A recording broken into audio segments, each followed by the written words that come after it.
Donc je vous présente le K3, le nouveau réflexe haut de gamme APS-C de Ricoh Pentax.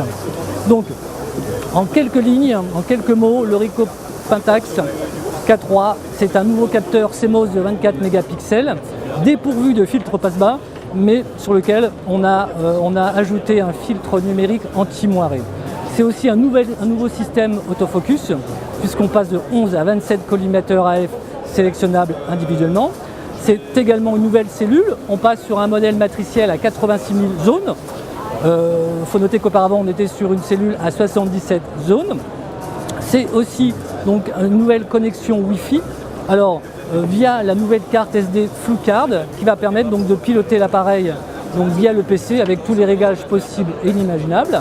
C'est aussi une amélioration de la vidéo puisque le time-lapse, l'intervallomètre va être en définition 4K. Oui, alors c'est un écran de 3,2 pouces, donc taille que l'on a augmentée par rapport à son prédécesseur, avec une définition de 1 230 000 pixels, donc ce qui est actuellement donc la définition maximale pour un réflexe.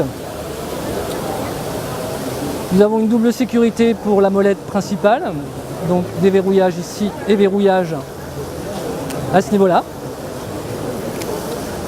Nouvel agencement des touches.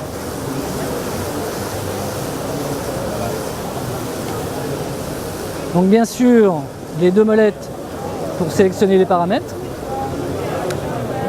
Logement de carte SD, donc deux logements, deux slots SD.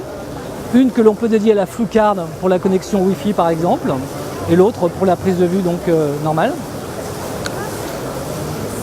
Il est disponible une option, une poignée d'alimentation qui va permettre donc de doubler l'autonomie de l'appareil et de retrouver toutes les touches principales sur cette molette. En plus, il y a aussi une cadence rafale à 8,3 images secondes, une vitesse d'obturation 8 unième de seconde, une prise externe pour un micro stéréo. Et je vous invite donc de vous rendre sur le site ricoh-imaging.com pour télécharger la fiche technique.